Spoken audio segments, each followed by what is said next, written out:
है तो आप मेरे साथ निकाल सकते हैं भजन 130। भजन 130 753 पेज नंबर पर है और हम सब लोग अपने स्थानों पर खड़े हो जाएंगे परमेश्वर के वचन को आदर और सम्मान देने के लिए। जब परमेश्वर का वचन हमारे सम्मुख पढ़ा जाता है, परमेश्वर के वचन में इस प्रकार से लिखा हुआ है, हे यहोवा, मैंने गहरे स्थानों में से तुझको पुकारा है। हे प्रभु, मेरी सुन, तेरे कान मेरे गिड़गिड़ाने की ओर ध्यान से लगे रहे। हे याह, यदि तू अधर्म के कामों का लेखा ले तो हे प्रभु, कौन खड़ा रह सकेगा? परंतु तू क्षमा करने वाला है, जिससे तेरा भय माना जाए। मैं यहोवा की बाट जोहता हूँ, मैं जी से उसकी बाट जोहता हूँ और मेरी आशा उसके वचन पर है। पहरुए जितना भोर को चाहते हैं, हाँ, पहरुए जितना भोर को चाहते हैं, उससे भी अधिक मैं यहोवा को अपने प्राणों से चाहता हूँ। इज़राइल यहोवा पर आशा लगाए रहे, क्योंकि यहोवा करुणा करने वाला और पूरा छुटकारा देने वाला है। इज़राइल को उसके सारे अधर्म के कामों से वही छुटकारा देगा। आप अपने स्थानों पर बैठ सकते हैं। परमेश्वर इस वचन के पढ़े और सुने जाने पर आशीष प्रदान करे। आइए हम परमेश्वर से प्रार्थना करें। परमेश्वर पिता, हम धन्यवाद देते हैं कि आपने अपने वचन के द्वारा अपने आप को हम पर प्रकट किया है और आपका वचन आपकी इच्छाएं हैं।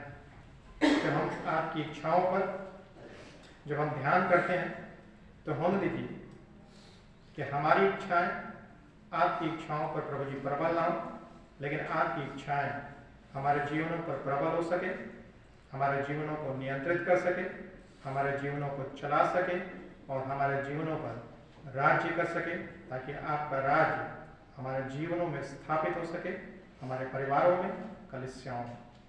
और आपका कार्य आपके वचन के द्वारा से जब हम उसको महत्व देते हैं, आगे बढ़ने वाला हो सके और उस जीवन को उत्पन्न कर सके जिस जीवन को देने के लिए आप इस पृथ्वी पर आए। प्रार्थना को प्रभु यीशु मसीह के नाम से मांगते हैं, आमीन।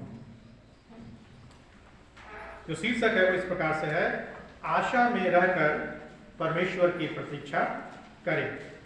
आशा में रहकर परमेश्वर की प्रतीक्षा करें या परमेश्वर का इंतजार करें। भजन 130 भरोसे के भजनों में से एक है, यानी कि ऐसा भजन है जिस पर हम भरोसा कर सकते हैं, जिस पर हम विश्वास कर सकते हैं। बाइबल में विशेष करके भजनों की पुस्तक में 7 भजन ऐसे हैं जिसको प्रायश्चित का भजन कहा जाता है। और उन 7 प्रायश्चित के भजनों में से जैसे कि भजन 6, 32, 38, 51, 102, 130 और 143, इनमें से 130 भजन भी ऐसा ही है।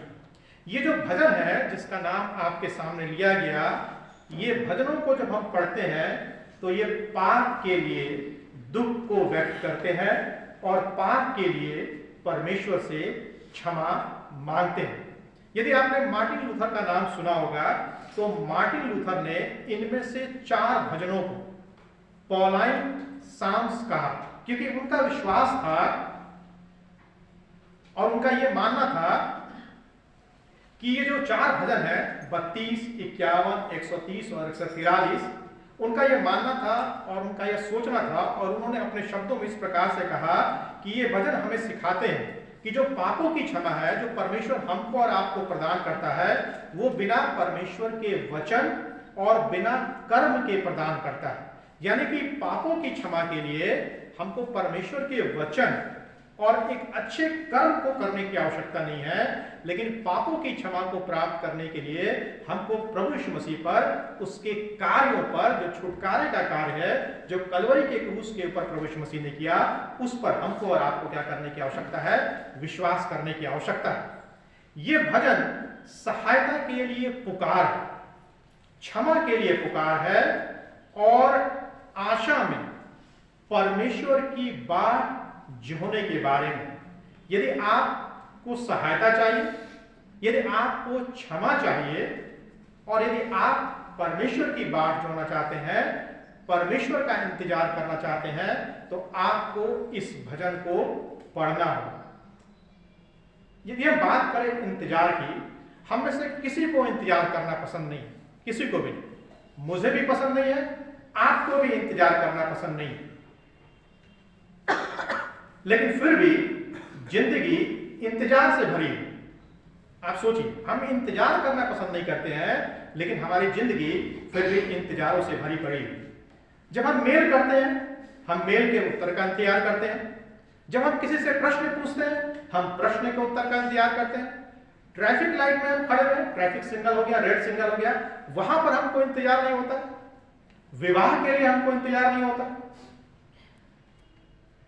चर्च में बैठे हुए कब खत्म होगा उसका इंतजार नहीं होता। किसी चीज के लिए भी हम इंतजार नहीं करना चाहते, जबकि हमारे जीवन की वास्तविकता यह है कि हमारी और आपकी जिंदगी इंतजारों से भरी हुई है, प्रतीक्षाओं से भरी हुई है, बाट जोहने के बारे में। भजन 130 प्रतीक्षा के बारे में है, इंतजार के बारे में है। जैसा कि मैंने आपको बताया, यह भरोसे के भजनों में से एक है। लेकिन जब हम इस भजन को पढ़ते हैं, तो इस भजन में शुरुआत में हम भरोसे के बारे में नहीं पढ़ते हैं, लेकिन इस भजन के शुरुआत में हम परेशानियों के बारे में पढ़ते हैं कि यह भजन परेशानियों से शुरू हो रहा है। भजनकार के यदि हम जीवन का मूल्यांकन करें, तो हम क्या देखते हैं कि जो भजनकार है, जिसने इस भजन को लिखा हुआ है, वो गहरी पीड़ा में है, दुख में है, संकट में पड़ा हुआ है, और वो परमेश्वर को पुकार रहा है। जब हमने पिछले हफ्ता भजन 129 का अध्ययन किया था, तो हमने उसमें देखा था दर्द से धीरज धरने के बारे में, यानी कि दर्द के मध्य में हम अपने जीवन में कैसे धीरज को धर सकते हैं। लेकिन जब हम भजन 130 को पढ़ते हैं, तो भजन 130 हमको परमेश्वर की बाट जोहने के बारे में बताता है, परमेश्वर का इंतजार करने के बारे में हमको और आपको क्या करता है, बताता है। एक सरल संदेश है, लेकिन एक महत्वपूर्ण संदेश है। संदेश यह है, जो यहोवा की बाट जोहते हैं, वे आशा से उसकी बाट जोहते हैं, यानी कि हम निराशा और हताशा में हम क्या करते हैं, प्रतीक्षा नहीं करते हैं। जब हम इस भजन को पढ़ते हैं, तो इस भजन में हम प्रतीक्षा के बारे में, इंतजार के बारे में 3 बातों को पढ़ते हैं। पहली बात यह है, दया के लिए यहोवा को पुकारें, यानी कि करुणा के लिए, दया के लिए आपको किसको पुकारना है, परमेश्वर को पुकारना है। दूसरी बात जो हम इस भजन में देखते हैं, वो यह है, उम्मीद के साथ या आशा के साथ परमेश्वर की प्रतीक्षा करें। और तीसरी बात, अपनी आशा आप परमेश्वर पर रखें। तो ये 3 बातें हैं। इन 3 बातों के बारे में हम क्या करेंगे, अध्ययन करेंगे। पहली बात, दया के लिए या करुणा के लिए आपको किसको पुकारना है, परमेश्वर को पुकारना। 1 से 4 पद को यदि हम देखें, तो 1 से 4 पद में इस प्रकार से लिखा हुआ है, हे यहोवा, मैंने गहरे स्थानों में से तुझको पुकारा है। हे प्रभु, मेरी सुन, तेरे कान मेरे गिड़गिड़ाने की ओर ध्यान से लगे रहे। हे या, यदि तू अधर्म के कामों का लेखा ले, तो हे प्रभु, कौन खड़ा रह सकेगा? परंतु तू क्षमा करने वाला है, जिससे तेरा भय माना जाए। तो जो पहली बात है, दया के लिए या परमेश्वर की करुणा के लिए हमको परमेश्वर को क्या करना है, पुकारना। जो भजनकार है, परमेश्वर के वचन का लिखने वाला, वो हमको ये बता रहा है कि यदि आप अपने जीवन में रोते नहीं, यदि आप अपने जीवन में करहाते नहीं, यदि आप अपने जीवन में परमेश्वर को पुकारते नहीं हैं, तो वास्तव में आप प्रतीक्षा नहीं करते हैं, वास्तव में आप इंतजार नहीं करते हैं।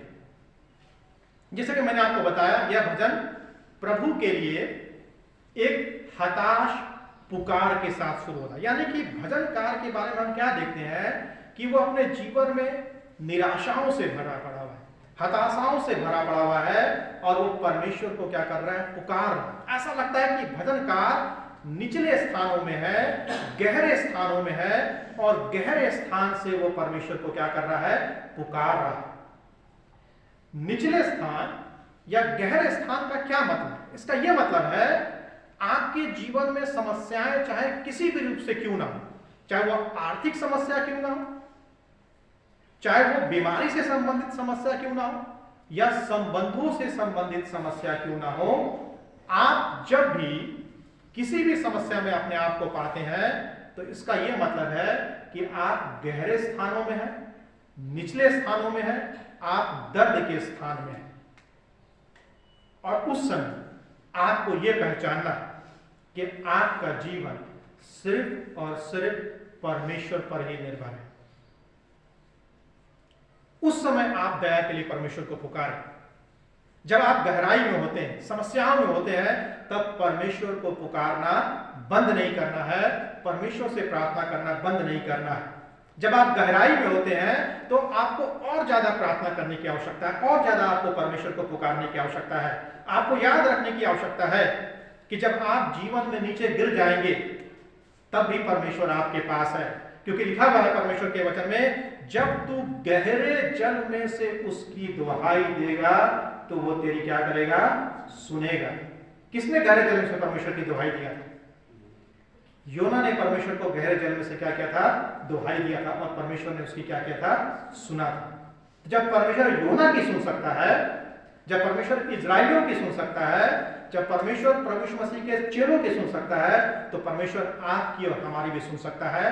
हमको और आपको परमेश्वर को पुकारना। हमारी और आपकी सबसे बड़ी समस्या क्या मालूम? जिसको हमको पुकारना है उसको हम नहीं पुकारते हैं, लेकिन जिसको हमको नहीं पुकारना है उसको पुकारते हैं। हमारे और आपके जीवन का बनाने वाला कौन है? हमारे और आपके जीवन का बनाने वाला परमेश्वर है, सृष्टिकर्ता परमेश्वर, जिसने हमको अपने स्वरूप और अपनी समानता बनाया है। वो हमारे जीवन की एक एक परिस्थितियों को जानता है, हमारे भूतकाल के बारे में, हमारे वर्तमान के बारे में, हमारे भविष्य के बारे में जानता है। तो हमारे जीवन को बेहतर कौन समझ सकता है? परमेश्वर बेहतर समझ सकता है। तो यदि परमेश्वर हमारे जीवन को बेहतर समझ सकता है तो क्यों हम संसार को पुकारते हैं? क्यों हम संसार के लोगों को पुकारते हैं? क्यों नहीं सबसे पहले हम परमेश्वर को पुकारते हैं? लिखा हुआ यहां पर 1 से 4 पद में, यदि परमेश्वर हमारे पापों का हिसाब रखे तो उसके सामने कौन खड़ा हो सकता है? यदि परमेश्वर हमारे पापों का हिसाब रखे तो उसके सामने कौन खड़ा हो सकता है? बाइबल क्या बताती है? बाइबल हमको और आपको यह बताती है कि एक पाप, एक गलती हमको स्वर्ग से दूर रख सकती है, हमको स्वर्ग से दूर रख सकती है। आदम और हव्वा ने एक गलती की, परमेश्वर की आज्ञा का उल्लंघन किया, उसका परिणाम क्या हुआ? जीवन के वृक्ष का फल नहीं खाने पाए। अदन के बगीचे से परमेश्वर ने उनको निकाल दिया, परमेश्वर ने अपनी उपस्थिति से उनको दूर कर दिया, अनंत जीवन की विरासत को खो दिया, पाप के वश में वो हो गए। तो बाइबल हमको और आपको क्या बताती है कि एक पाप हमारे जीवन का, एक गलती हमारे जीवन की हमको परमेश्वर से दूर कर सकता है, स्वर्ग से दूर कर सकता है। क्या होगा यदि परमेश्वर हम सब पर नजर रखे? सच्चाई यह है कि हम में से कोई भी अपने पापों के साथ परमेश्वर के सामने खड़ा नहीं हो सकता है, कोई भी व्यक्ति खड़ा नहीं हो सकता है। तो फिर इसका उत्तर क्या है? इसका उत्तर हमको परमेश्वर को पुकारना है। वही तो दाऊद कर रहा है, वही तो भजनकार कर रहा है कि वो परमेश्वर को क्या कर रहा है? पुकार रहा है। कैसे हमको पुकारना है परमेश्वर? क्या बाइबल में कोई उदाहरण है? जब हम नए नियम की पुस्तकों पढ़ते हैं तो नए नियम हम पाते हैं, दो व्यक्ति मंदिर में प्रार्थना करने के लिए गए, एक चुंगी लेने वाला था और एक धार्मिक अगुवा था। धार्मिक अगुवा ने किस प्रकार से प्रार्थना की आप जानते हैं? उसने सबसे पहले अपने बगल में जो व्यक्ति था चुंगी लेने वाला, उसकी ओर देखा और कहा मैं इस व्यक्ति के समान नहीं हूं और मैं तो दशमांश देता हूं, सब कुछ अच्छा करता हूं। लेकिन जब चुंगी लेने वाला प्रार्थना करने के लिए गया तो लिखा हुआ है उसने स्वर्ग की ओर आंखें उठाना भी ना चाहा, वरन अपनी छाती पीट कर कहा, हे परमेश्वर मुझ पापी पर क्या कर? दया कर। हमारा जब अपने जीवन में पाप करते हैं हम बड़े ढीठ हो जाते हैं, बड़े बेशर्म हो जाते हैं, ढीठपन के साथ, बेशरमपन के साथ हम परमेश्वर के सामने आते हैं। हम अपने पापों को अपने जीवन में लिए रहते हैं, अपने पापों को अपने जीवन से दूर नहीं करना चाहते हैं, चर्च में भी आ जाते हैं, प्रार्थना सभा में भी आ जाते हैं और परमेश्वर के वचन को भी पढ़ते हैं और हम सोचते हैं कि परमेश्वर हम पर दया करेगा। नहीं, परमेश्वर हम पर दया नहीं करेगा, कभी भी हमारे जीवन पर दया नहीं करेगा जब तक कि आप अपने आप को दीन महसूस नहीं करेंगे, असहाय महसूस नहीं करेंगे, जब तक कि आप पीड़ा में पड़कर परमेश्वर को नहीं पुकारेंगे, परमेश्वर आपके तरफ ध्यान नहीं देगा। एक चीज जो हम सीखते हैं वो यह है कि हम जितना परमेश्वर के करीब आते हैं उतना ही अधिक हम अपने पाप के बारे में जागरूक होते हैं। यानी जितना ज्यादा आप परमेश्वर के समीप आएंगे, आप अपने पापों के बारे में जानना शुरू करेंगे। हम लोग एक्सरे कराते हैं, अल्ट्रासाउंड कराते हैं, सिटी स्कैन कराते हैं, ठीक है? क्यों? ताकि हमारे शरीर के अंदर जो समस्याएं हैं, जो बीमारियां हैं, उसका क्या हो जाए, पता लग जाए। परमेश्वर का जो वचन है, CT scan, MRI, ultrasound, x ray, इन सब से भी बढ़कर। क्यों? क्योंकि जब हम परमेश्वर के वचन को पढ़ते हैं, जब हम परमेश्वर की उपस्थिति में आते हैं, हमारे पापों को परमेश्वर क्या कर देता है, प्रकट कर देता है। तो यदि आप चाहते हैं कि आप अपने जीवन के पापों का मूल्यांकन करें, आपको परमेश्वर की उपस्थिति में आना हो। लेकिन दुर्भाग्य की बात क्या है कि हम परमेश्वर की उपस्थिति से दूर जाना चाहते हैं, और जब हम परमेश्वर की उपस्थिति से दूर होते हैं तो उसका परिणाम यह होता है कि हम अपने पापों के बारे में जान नहीं पाते, और जब जान नहीं पाते हैं तो अपने पापों को हम दूर करने का भी क्या करते हैं, प्रयास नहीं करते। तो यदि आप चाहते हैं कि आपके जीवन के पाप प्रकट हो, यदि आप चाहते हैं कि आपके जीवन के पापों के बारे में आपको बताया जाए, तो उसके लिए आपको परमेश्वर की संगति में आना होगा, परमेश्वर के वचन को पढ़ना होगा, उसकी उपस्थिति में आपको आना होगा। तभी आपके पाप आपको पता हो पाएंगे और आप अपने पापों के लिए परमेश्वर को दुहाई दे पाएंगे, परमेश्वर को पुकार पाएंगे। क्यों नहीं हम परमेश्वर की दुहाई दे पाते हैं? क्यों नहीं हम परमेश्वर को पुकार पाते हैं अपने जीवन के पापों के लिए? क्योंकि हम परमेश्वर के समीप ही नहीं आते। जब हम परमेश्वर के समीप नहीं आएंगे, परमेश्वर के पास नहीं जाएंगे, हम कैसे अपने पापों के बारे में जान पाएंगे? यदि आपके शरीर में, आपके छाती में कफ जमा हुआ है, आपके पेट में समस्या है, आपके सिर में समस्या है, बॉडी में समस्या है, आप एक्सरे नहीं कराएंगे, अल्ट्रासाउंड नहीं कराएंगे, एमआरआई नहीं कराएंगे, क्या आपको आपकी बीमारी के बारे में पता चलेगा? नहीं पता चलेगा। ठीक उसी प्रकार से यदि आपके जीवन में पाप है, आपके जीवन में गंदगियां है, उसके लिए आपको परमेश्वर के वचन को पढ़ना होगा, परमेश्वर की उपस्थिति में आना होगा, ताकि परमेश्वर आपके पापों को आपके सामने प्रकट कर सके और आप परमेश्वर को पुकार सके। हमको और आपको परमेश्वर को पुकारना है। लेकिन दुर्भाग्य की बात यह है कि हम और आप परमेश्वर को नहीं पुकारते हैं, परमेश्वर पुकारता है। आदम हवा ने जब पाप किया तो क्या आदम हवा ने परमेश्वर को पुकारा था? कौन तो आदम हवा के पास आया? परमेश्वर आदम हवा के पास आया था। पवित्र परमेश्वर पापी मनुष्य के पास आ गया, ना कि पापी मनुष्य परमेश्वर के पास आया।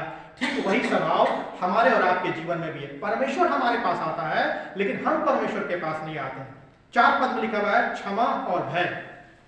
यदि परमेश्वर हमारे पापों का लेखा जोखा रखता तो कोई भी उसके सामने खड़ा नहीं हो सकता था, परंतु परमेश्वर के पास क्षमा है, परमेश्वर क्षमा करता है, इसलिए हमको परमेश्वर से डरना चाहिए।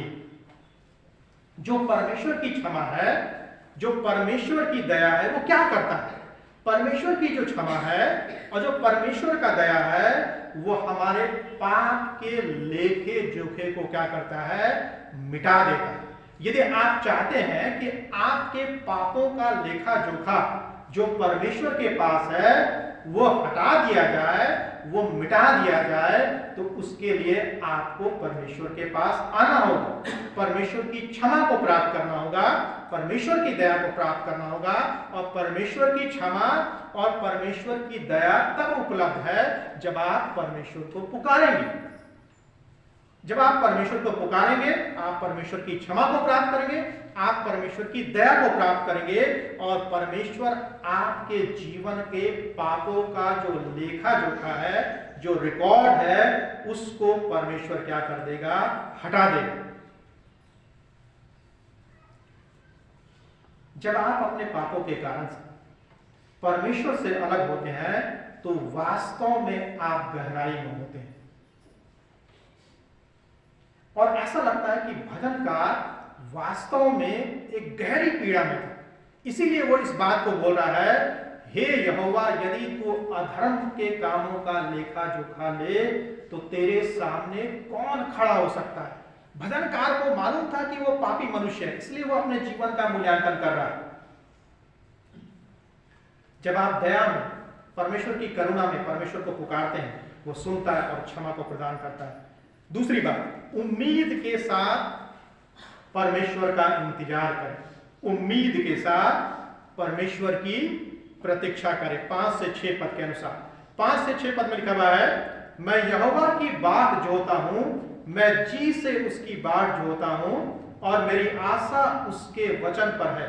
पहरुए जितना भोर को चाहते हैं, हाँ, पहरुए जितना भोर को चाहते हैं, उससे भी अधिक मैं यहोवा को अपने प्राणों से चाहता हूं। मैं यहोवा को अपने प्राणों से चाहता हूं। भजनकार प्रार्थना कर रहा है, वो दया के लिए परमेश्वर को पुकार रहा है। अब वो परमेश्वर की उत्तर की क्या कर रहा है? प्रतीक्षा कर रहा है। अपनी आशा को और अपनी भावनाओं को अपनी परिस्थितियों पर आधारित नहीं करना। इसका क्या मतलब है? इसका यह मतलब है कि जब बात आशा की आती है, इंतजार की आती है, प्रतीक्षा की आती है, तो हमारी आशा, इंतजार या प्रतीक्षा परमेश्वर के वचन पर आधारित होना चाहिए। हमको परमेश्वर के वचन में जो प्रतिज्ञाएं परमेश्वर ने किए दिया है, उस पर हमको विश्वास करने की क्या है? आवश्यकता है। लिखा हुआ है,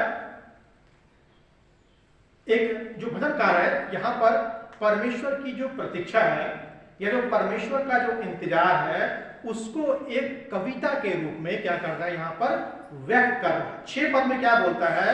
पहरुए जितना भोर को चाहते हैं, पहरुए जितना भोर को चाहते हैं, उससे भी अधिक मैं अपने प्राणों को चाहता हूं। जो वॉचमैन होता है, जब वो रात में ड्यूटी करने आता है 9 बजे, तो उसका सारा ध्यान किस पर होता है? हाँ, सुरक्षा पर ध्यान होता है, लेकिन सबसे ज्यादा उसको इंतजार किस क्षण का रहता है? सुबह। हम लोग को भी रहता है। कब? जब हम प्रार्थना में बैठे रहते हैं। ठीक है, अभी अगले महीने जो 2 तारीख, अगले महीने को ऑनलाइन प्रार्थना, यदि बोल दिया जाए ऑनलाइन प्रार्थना है, कम से कम एक व्यक्ति तो 25 बार घड़ी देखता ही होगा। ठीक है, क्यों? किसका इंतजार है? भोर का इंतजार है। ठीक है, यहां पर क्या बोला? पहरुए जितना भोर को चाहते हैं, उससे भी अधिक मैं किसको चाहता हूं? परमेश्वर को चाहता हूं। भजनकार इस बात के बारे में बोल रहा है, उसका कहने का यह मतलब है कि रात लंबी है, रात वास्तविक है, मेरा जीवन कठिनाइयों में पड़ा हुआ, समस्याओं में पड़ा हुआ, लेकिन इससे कोई मतलब नहीं। यदि मैं परमेश्वर को पुकारूंगा, परमेश्वर मेरी प्रार्थना का क्या करेगा? जवाब देगा। जैसे ठंड के दिनों की बात करें, ठंड के दिनों में क्या होता? रात बहुत लंबी होती है, रात जल्दी से कटती नहीं, और जो पहरुआ होता है, जो चौकीदार होता है, उसके लिए काफी मुश्किल होता है पूरी रात जगे रहना। लेकिन जब वो पूरी रात जगता है और जब सवेरा होता है, वो सबसे ज्यादा आनंदित महसूस करता है। ठीक उसी प्रकार से यहां पर वो भजनकार भी है, जो गहरी पीड़ा में, समस्याओं में, पाप से उसका जीवन तकलीफों से भरा हुआ है, लेकिन जब उसने परमेश्वर को पुकारा, जब उसने परमेश्वर की दुहाई दी, जब उसने दया के लिए परमेश्वर को पुकारा, तो उसको मालूम चल गया कि परमेश्वर अवश्य उसकी प्रार्थनाओं को सुनेगा। हाँ, जिस प्रकार से रात लंबी होती है, अंधेरा होता है, समझ में नहीं आता क्या करें, लेकिन जब सुबेरा होता है तब वो पहरुआ क्या होता है, आनंदित होता है। उसी प्रकार से यदि आप अपने जीवन की कठिनाइयों में, यदि आप अपने जीवन में समस्याओं में पड़े हुए, यदि आप पाप में पड़े हुए या किसी भी समस्याओं का, संकटों का सामना कर रहे हैं, आपको परमेश्वर को पुकारना है, क्योंकि परमेश्वर आपके लिए क्या करेगा, उपाय करेगा और प्रबंध करेगा। तीसरी बात और अंतिम बात, 7 और 8 पद के अनुसार अपनी आशा परमेश्वर पर रखे। अपनी आशा परमेश्वर पर रखे। जो भजनकार है वो इजरायलियों को परमेश्वर में अपनी आशा रखने के लिए क्या करता है, प्रोत्साहित करता है। भजनकार परमेश्वर में अपनी आशा रखने के लिए क्या करता है, प्रोत्साहित करता है। मनुष्य होने के नाते और परमेश्वर पर विश्वास करने के नाते हमारी आशा परमेश्वर पर होनी चाहिए, लेकिन कई दफा हम अपने जीवन में अपनी आशा को संसार के लोगों पर रखते हैं। लेकिन भजनकार की जब हम बातचीत करें तो वो आशा में बात जोड़ रहा है और उसके लिए वो 3 बातों को हमको और आपको बताता है। इन 2 पदों में वो 3 बातों को बता रहा है। वो बोलता है कि परमेश्वर की करुणा असीम है, यहोवा ही पूरा छुटकारा देता है और यहोवा इजराइल को उसके सब पापों से क्या करेगा, छुटकारा देगा। प्रश्न ये उठता है, आप या हम या आपको और हमको अपनी आशा प्रभु पर क्यों रखनी चाहिए, परमेश्वर पर हमको अपनी आशा क्यों रखनी चाहिए? सबसे पहली बात जो उसका उत्तर है वो यह है, क्योंकि परमेश्वर का प्रेम कभी ना बदलने वाला प्रेम। परमेश्वर का प्रेम कभी ना बदलने वाला प्रेम। 7 पद में लिखा हुआ है, इजराइल यहोवा पर आशा लगाए रहे, क्योंकि यहोवा करुणा करने वाला परमेश्वर है और पूरा छुटकारा देने वाला परमेश्वर है। जो परमेश्वर का प्रेम है, भूत का, वर्तमान का और भविष्य का, यानी हम जब तक हम इस पृथ्वी पर जीवित हैं, परमेश्वर का प्रेम कभी ना बदलने वाला परमेश्वर है। परमेश्वर कभी भी अपनी वाचा को नहीं तोड़ता। जो मनुष्य का प्रेम है, जो मानवीय प्रेम है, वो प्रेम आता है और चला जाता है। समझ रहे? आता है और चला जाता है समय के हिसाब से। हो सकता है कि आप जिससे सबसे ज्यादा प्रेम करते हो, समय के हिसाब से वो आपसे उतना प्रेम ना करे, लेकिन परमेश्वर के साथ ऐसा नहीं। चाहे आप पाप करें, चाहे आप परमेश्वर से दूर हो जाए, चाहे आप परमेश्वर से अलग हो जाए, परमेश्वर का प्रेम तब भी आपके लिए असीम है। परमेश्वर का प्रेम तब भी आपके लिए बना रहता है। जब आदम हव्वा ने पाप किया तो क्या परमेश्वर ने उनको प्रेम करना छोड़ दिया? नहीं, परमेश्वर ने तब भी उनसे प्रेम किया। परमेश्वर उनके पास गया, परमेश्वर ने उनके लिए उपाय किया, परमेश्वर ने उनके लिए प्रबंध किया, परमेश्वर ने अपने पुत्र को संसार में भेजा। यदि परमेश्वर प्रेम नहीं करता तो वो अपने पुत्र को संसार में नहीं भेजता, ना ही वो अपने पुत्र को संसार में भेजता और ना ही उसका पुत्र क्रूस के ऊपर क्या होता, बलिदान अपना देता। जो मनुष्य का प्रेम है वो हमको और आपको मालूम सबसे ज्यादा निराश कब करता है? जब हमको और आपको सबसे ज्यादा आवश्यकता होती है तब। जब जीवन में जिस व्यक्ति से हम सबसे ज्यादा आशा रखते हैं या सबसे ज्यादा हम उस पर भरोसा रखते हैं, हम सोचते हैं कि ये व्यक्ति हमारी सबसे ज्यादा मदद करेगा, उस क्षण उस व्यक्ति से हमको सबसे ज्यादा निराशा होती है। क्यों? क्योंकि वो मनुष्य, वचन में लिखा हुआ है, श्रापित है वो व्यक्ति जो अपना भरोसा किस पर रखता है? मनुष्य पर रखता है। हम श्रापित लोग, पापी लोग, हम एक दूसरे के ऊपर भरोसा नहीं रख सकते हैं, विशेष करके उस परिस्थिति में जब सबसे ज्यादा हमें एक दूसरे की आवश्यकता होती है। यदि हमको भरोसा ही रखना है, हमको परमेश्वर पर भरोसा रखना है, क्योंकि उसका प्रेम कभी ना बदलने वाला प्रेम है। अगापे प्रेम, ठीक है, स्वार्थी प्रेम नहीं। 7 और 8 पद में लिखा हुआ है, यदि हम देखें, तब बातें परमेश्वर के पास पूर्ण छुटकारा है। यहां पर जो व्यक्ति भजन को लिख रहा है उसको भी छुटकारा चाहिए, इसीलिए वो परमेश्वर को पुकार रहा है। तो परमेश्वर के पास पूर्ण छुटकारा है, लेकिन छुटकारे के बारे में पुराने नियम में भविष्यवाणी की गई थी, बलिदानों के बारे में भविष्यवाणी की गई थी। और पुराने नियम में हम जिन छुटकारों के बारे में देखते हैं, जिन बलिदानों के बारे में हम देखते हैं, वो उन सारे बलिदानों की परिपूर्ति, उन सारे छुटकारों की परिपूर्ति प्रभु यीशु मसीह के क्रूस में पूरी हुई। परमेश्वर के पास पूर्ण छुटकारा, चाहे आपके पाप कितने बड़े क्यों ना हो, आपकी समस्याएं कितनी बड़ी क्यों ना हो, आप चाहे कितनी भी समस्याओं में क्यों ना पड़े हो, कितने भी तकलीफों में क्यों ना पड़े हो, किसी भी जीवन में परिस्थितियों का सामना क्यों ना कर रहे हो, परमेश्वर के पास पूर्ण छुटकारा। आपकी छुटकारों से ज्यादा बड़ा परमेश्वर है, आपकी समस्याओं से ज्यादा बड़ा परमेश्वर है, आपकी बीमारियों से, तकलीफों से ज्यादा बड़ा परमेश्वर है। इसीलिए परमेश्वर बोलता है डरो मत, क्योंकि परमेश्वर की कृपा बड़ी है, उसका जो अनुग्रह है वो आपके पापों से भी बढ़कर है। पौलुस के शरीर में कांटे चुभाए गए। किस प्रकार के कांटे चुभाए गए थे बाइबल में इसका वर्णन नहीं, लेकिन पौलुस ने 3 बार परमेश्वर से प्रार्थना की। परमेश्वर से क्या बोला? परमेश्वर मेरे शरीर से इन कांटे को निकाल। परमेश्वर ने पौलुस को एक उत्तर दिया, माई grace is sufficient for you, मेरा अनुग्रह तेरे लिए काफी है। लेकिन मनुष्य होने के नाते हमको परमेश्वर का अनुग्रह नहीं चाहिए होता, हमको हमारी समस्याओं से छुटकारा चाहिए होता है। परमेश्वर हमको अनुग्रह देना चाहता है, लेकिन हम अपनी समस्याओं से छुटकारा पाना चाहते हैं। हाँ, छुटकारा चाहिए, लेकिन छुटकारे से बढ़कर हमको और आपको परमेश्वर का अनुग्रह चाहिए, परमेश्वर की दया चाहिए, परमेश्वर की कृपा चाहिए। यदि परमेश्वर की दया, परमेश्वर की कृपा, परमेश्वर का अनुग्रह हमारे जीवन के ऊपर होगा, तो जिन चीजों से हम छुटकारा पाना चाहते हैं उनसे हम पार पा नहीं पाएंगे। लेकिन कई दफा हम भूल जाते हैं, हम परमेश्वर के अनुग्रह को एक तरफ रख देते हैं, उसकी दया को, उसकी करुणा को, उसकी क्षमा को एक तरफ रख देते हैं।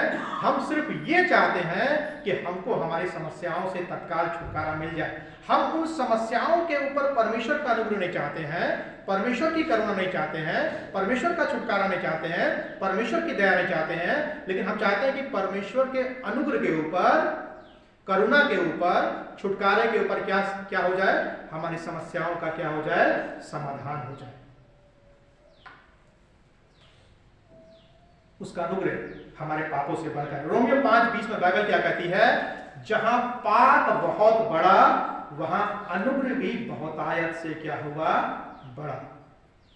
भजन 130 हमको और आपको बताता है कि परमेश्वर इसे स्वयं करेगा।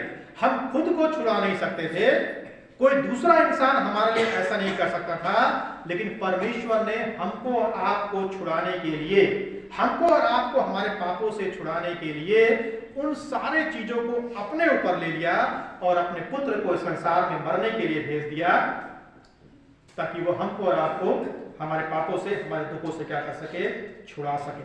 तभी तो जब प्रभु यीशु मसीह मरियम के गर्भ में था, जब स्वर्गदूत मरियम के पास आया, जब मरियम गर्भवती होने वाली थी, माफ कीजिएगा, स्वर्गदूत मरियम के पास आया, मरियम से बोलता है कि तू उसका नाम यीशु रखना, क्योंकि वह अपने लोगों को उनके पापों से क्या करेगा, छुटकारा देगा, उद्धार करेगा। जब हम परमेश्वर के वचन को पढ़ते हैं तो परमेश्वर का वचन हमको बताता है कि प्रभु यीशु मसीह ने हमको हमारे सारे पापों से क्या किया है, छुड़ाया है। भजन 130 हमको और आपको बताता है कि यहोवा स्वयं अपने लोगों को उनके सारे पापों से छुटकारा देगा। परमेश्वर मसीह में आपके सारे पापों को क्षमा करता है। वह आपके जीवन को गड्ढे से, पाप की गहराइयों से, बीमारियों से, समस्याओं से, तकलीफों से छुड़ाता है और आपके सिर पर प्रेम का, करुणा का, दया का और अनुग्रह का क्या रखता है, मुकुट रखता है। अंत में मसीही संदेश क्या है, बाइबल का संदेश क्या है? क्या असहायों के लिए, निर्बलों के लिए, कमजोरों के लिए, जो व्यक्ति पाप में पड़ा हुआ है, तकलीफों में पड़ा हुआ है, समस्याओं में पड़ा हुआ है, बीमारियों में पड़ा हुआ है, अपने जीवन की परिस्थितियों से बाहर नहीं निकल पा रहा है, सताव का सामना कर रहा है, क्या ऐसे लोगों के लिए कोई आशा है? उसका उत्तर है हाँ। यदि आशा नहीं होती तो प्रभु यीशु मसीह इस दुनिया में क्यों आता? यदि पापियों के लिए कोई आशा नहीं होती, कोई मार्ग नहीं होता, तो शायद प्रभु यीशु मसीह इस दुनिया में नहीं आते। लेकिन आज पापियों के लिए, समस्याओं में पड़े हुए लोगों के लिए परमेश्वर के पास आशा है, परमेश्वर के वचन में आशा है, विशेष करके उनके लिए जो परमेश्वर की बाट जोहते हैं, वे आशा से बाट जोहते हैं। देखिए, जैसे मैंने आपको शुरुआत में बताया था, हम सब इंतजार नहीं करना चाहते, प्रतीक्षा नहीं करना चाहते, जबकि हमारे जीवन की वास्तविकता क्या है? हमारा जीवन इंतजारों से भरा पड़ा है। चाहे आपको अच्छा लगे या अच्छा ना लगे, आपको अपने जीवन की वास्तविकता को समझना है कि आपका और हमारा जीवन इंतजारों से भरा हुआ है, प्रतीक्षाओं से भरा है। हो सकता है कि हमारे जीवन का इंतजार हमारे जीवन के अंतिम क्षण पर खत्म, यानी जब हम मरने वाले हों तब हमारे जो जिस चीज के लिए हम इंतजार कर रहे हैं, आशा रख रहे हैं, वो पूरा हो। और हो सकता है कि इस मरने के बाद इस संसार से चले जाने के बाद वो पूरा, लेकिन पूरा अवश्य होगा, विशेष करके उन लोगों का जो आशा से उसकी बाट जोड़ते हैं। यदि आप आशा से परमेश्वर की बाट जोड़ रहे हैं, परमेश्वर का भरोसा रखे हुए हैं, परमेश्वर आपको कभी भी निराश नहीं करेगा, क्योंकि परमेश्वर का प्रेम ना बदलने वाला प्रेम है। परमेश्वर के पास पूर्ण छुटकारा है, और जिस प्रकार से लिखा हुआ निश्चय वह भोर होने पर तुम्हें छुड़ाएगा। जब आप प्रभु यीशु मसीह को उसकी दया के लिए पुकारते हैं, वो सुनता है और वो उत्तर देता है। जो व्यक्ति प्रभु यीशु मसीह पर पूर्ण भरोसा रखता है, परमेश्वर की बाट जोड़ता है, वो इस बात को समझता है कि उसको परमेश्वर कभी भी नहीं छोड़े। हमको लगता है कि परमेश्वर ने हमको छोड़ दिया, ये हम और आप सोचते हैं। 99% व्यक्ति सोचता है कि परमेश्वर ने हमको हमारी तकलीफों में छोड़ दिया है। नहीं, हमने परमेश्वर को छोड़ दिया है। परमेश्वर हमको कभी नहीं छोड़ता। आदम और हव्वा ने परमेश्वर को छोड़ा था, परमेश्वर ने उनको नहीं छोड़ा था। ठीक उसी प्रकार से हम और आप परमेश्वर को छोड़ देते हैं जब हम अपने जीवन में पाप करते हैं, परमेश्वर की आज्ञा के विपरीत जाते हैं। और जब हम पाप करते हैं, हम पाप के बोझ से इतना दब जाते हैं कि हम परमेश्वर को पुकार नहीं पाते, परमेश्वर के लिए हम रो नहीं पाते, परमेश्वर को हम चिल्ला नहीं पाते। परमेश्वर सिर्फ ये चाहता है कि आप उसको पुकारें, आप चिल्लाएं। वो आपकी आवाज को सुनना चाहता है, वो आपकी आवाज को सुनना चाहता है। और हम और आप दुनिया को अपनी आवाज सुनाना चाहते हैं, लेकिन परमेश्वर को अपनी आवाज नहीं सुनाना चाहते। आपके जीवन की स्थिति कितनी भी खराब क्यों हो, आप कितनी भी गहराई में क्यों हो, कितने भी गड्ढे में क्यों हो, परमेश्वर का प्रेम उन सब से गहरा है। वो आपको गहराई से बाहर निकालेगा। यूसुफ गड्ढे में, दानियल गड्ढे में, शद्रक मेशक और अबेदनगो आग के घट्टे में, इजरायली लोग लाल समुद्र के सामने थे, पीछे फिरौन की सेना थी। क्या परमेश्वर ने उनको छुड़ाया? क्या परमेश्वर ने उनको बाहर नहीं निकाला? जब आदम और हव्वा ने पाप किया, मनुष्य जाति ने परमेश्वर की आज्ञा का उल्लंघन किया, क्या परमेश्वर ने उनको गड्ढे से बाहर नहीं निकाला? उसके लिए हमने और आपने कुछ किया? कुछ भी नहीं किया, रत्ती भर भी नहीं किया। किसने? परमेश्वर ने किया, प्रभु यीशु मसीह ने किया। स्वर्ग की महिमा को छोड़ दिया, पृथ्वी पर आ हमारे नम्र और दीन बन गया, ताकि हमको पाप के दलदल से, पाप के कीचड़ से और हमारे बुराइयों और अधर्म से क्या कर सके? छुड़ा सके। यदि आप में से कोई भी व्यक्ति जो यहाँ पर बैठा हुआ, यदि आप गहराई में, संकट में, पीड़ा में, यदि आप उससे बाहर निकलना चाहते हैं, आप परमेश्वर की बात जो है परमेश्वर का इंतजार करें, उसकी दया के लिए परमेश्वर को पुकारें, वह आपको अवश्य छुटकारा प्रदान करेगा। आइए हम प्रार्थना करें।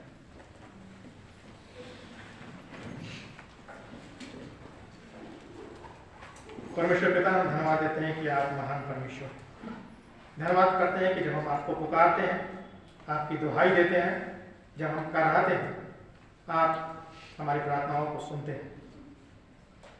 आपके वचन में लिखा हुआ है पुराने नियम में, जब आपके लोगों ने आपको पुकारा तब आपने अपने दास से कहा, मैंने अपने लोगों की कराहने को सुना, मैं उतर आया, मैंने चित्त लगाया, मैंने ध्यान लगाया, मैं उनको छुटकारा प्रदान करूँ। यदि हम में से कोई भी ऐसा व्यक्ति है जो यहाँ पर इस समय अपने पापों के बोझ से दबा हुआ, तकलीफों से दबा हुआ, अपने जीवन की समस्याओं से दबा हुआ और उन पर विजय को प्राप्त नहीं कर पा रहा है, आप उसकी मदद करें कि वो आपको पुकार सके, छुटकारे के, आपकी दया पर भरोसा रख सके, आपकी करुणा पर भरोसा रख सके और वो आपको पुकारने वाला हो सके, ताकि वह आपके अनुग्रह को प्राप्त कर सके, क्योंकि आप ही जो छुटकारा प्रदान कर सकते हैं, क्योंकि आपने हमको वो छुटकारा दिया जो हमको कोई भी नहीं दे सकता था।